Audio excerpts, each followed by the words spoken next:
Alors voici l'état de la feuille de calcul telle que nous la laissions la semaine passée, au précédent cours.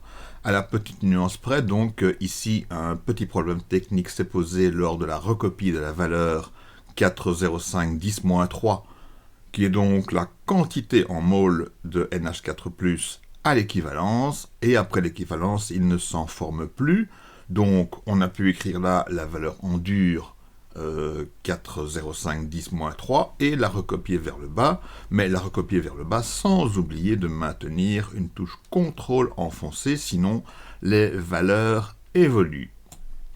Voilà, nous avons donc ainsi toutes les valeurs correctes pour les quantités. On n'a plus qu'à calculer les concentrations, mais ça c'est très facile puisque les concentrations ce ne sont que les quantités divisées par les volumes et on a tout ici dans la feuille de calcul. Donc, le calcul ici, c'est la quantité de NH3 à diviser par le volume total de la solution.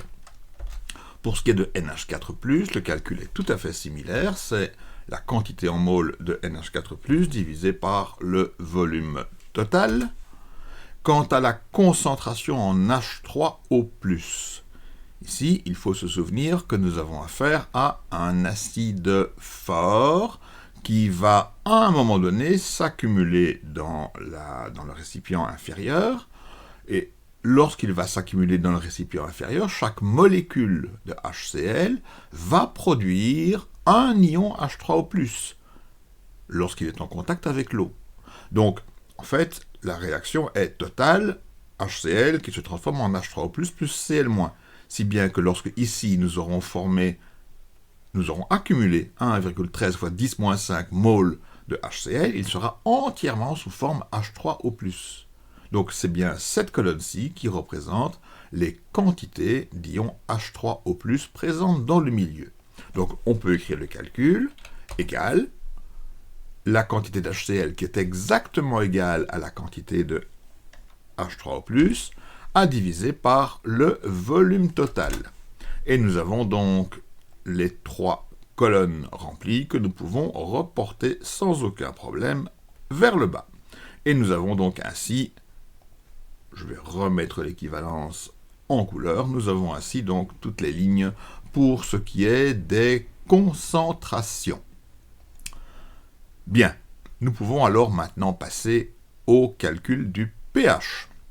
Alors, il y aura plusieurs zones à considérer. La première zone à considérer est celle-ci, celle dans laquelle nous n'avons dans le milieu que NH3, donc avant l'ajout de la première quantité de HCl du titrant. Alors je vais mettre dans une autre couleur pour qu'on la voit bien.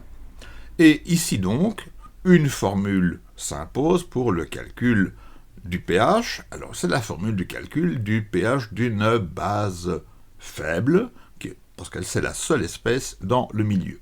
Alors, le petit aide-mémoire nous dit que le pH d'une solution de base faible se calcule comme étant 7 plus 1,5 pK plus logarithme de la concentration en base. Donc, j'écris le calcul égale 7 plus le pK qui est ici 9,23 et qui se trouve là. Alors je ne prends pas la peine de le passer en absolu car la formule ne sera pas recopiée vers le bas. Et je vais y ajouter le logarithme de la concentration en base. La concentration en base qui est bien la concentration en NH3. Je referme la parenthèse de la fonction logarithme et je divise l'ensemble de la parenthèse générale par 2. Alors j'ai un problème, lequel, analysons la question. Logarithme, ah oui, évidemment, je ne prends pas la concentration, je prends ceci. Donc ce n'est pas I5, mais I6. Toute petite confusion dans les cellules. Voilà. Et nous avons ainsi le pH initial à 11,2. Nous avons ensuite toute la zone suivante dans laquelle nous aurons en présence les ions NH4+, de plus en plus nombreux, et toujours NH3. Donc, nous avons un mélange d'un sel de base faible plus la base correspondante. Il s'agit bien sûr d'un tampon. Alors, je vais choisir une couleur pour cette zone, la zone du tampon. Alors, le calcul du pH de la solution tampon, c'est le pK de l'acide correspondant, donc ici l'acide c'est NH4+, auquel on ajoute le logarithme du quotient entre la concentration en base, ici A- représente la base, bien que NH3 ne soit pas sous forme anionique, hein, c'est une base non anionique ici, donc A- qui représente la base, divisé par la concentration en acide HA. Alors, appliquons la formule, le pH égale le pK. Alors, cette fois-ci, je vais sans doute tirer la formule vers le bas, donc je prends la référence relative pour le pK. Et j'y ajoute donc le logarithme du quotient entre la concentration en base, qui est celle-là, divisé par la concentration en acide, qui est celle-là. Je referme la parenthèse du logarithme et j'ai terminé. Nous avons ici donc maintenant le pH qui est à 10,5. Ça semble cohérent puisque nous sommes quand même encore en milieu basique. Je vais tirer la formule vers le bas et j'espère que personne n'est étonné de trouver que le pH 7, la neutralité, est donc atteinte avant l'équivalence. Mais c'est tout à fait normal, puisque à l'équivalence, nous serons bien dans un milieu où sera prépondérant NH4+, qui est un acide. Donc à l'équivalence, le milieu est acide, faiblement acide, mais il est acide. Venons-en à cette équivalence. Alors, à l'équivalence, nous avons le pH d'une solution d'acide faible, qui se calcule comme étant la moitié du pK moins le logarithme de la concentration en acide. Allons-y. Donc, égal. Alors, la moitié de, je vais faire la division à la fin. Le pK qui se trouve là. Alors, je ne vais à nouveau pas tirer la formule vers le bas, donc je fais une hantise et je ne passe pas en référence absolue. Nous sommes donc en milieu acide faible, donc le pK moins le logarithme de la concentration en acide.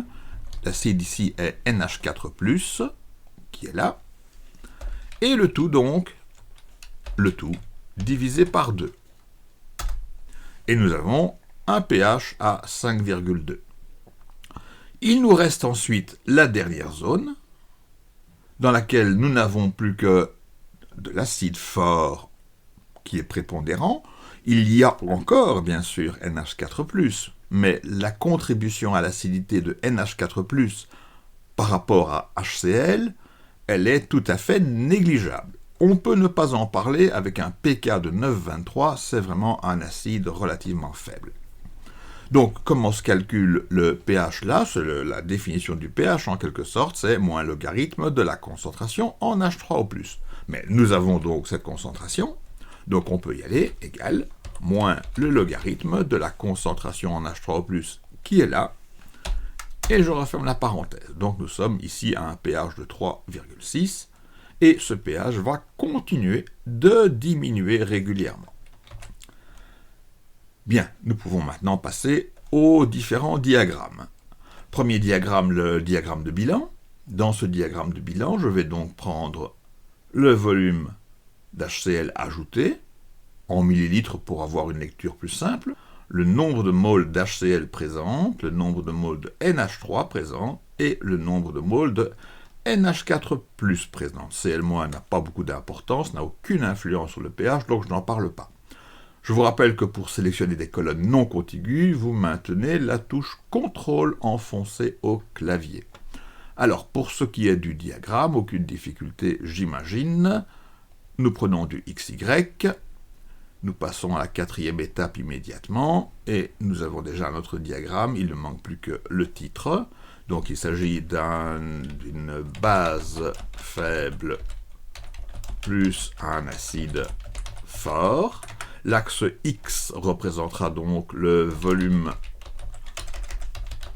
d'HCl exprimé en millilitres, cependant que l'axe Y représentera des moles, des concentrations. Voilà, je pense qu'on a terminé avec cela, et nous avons donc bien l'évolution correcte de nos différentes espèces, NH3 qui disparaît, NH4+, qui apparaît jusqu'au moment où il atteint sa quantité maximale, donc à l'équivalence, et nous avons HCl qui s'accumule pas pendant tout un temps, et à l'équivalence, il commence à augmenter. Voilà, je pense que ce diagramme-là ne doit faire aucun problème. Je vais l'écarter quelques instants, et m'attarder maintenant au diagramme de l'évolution du pH.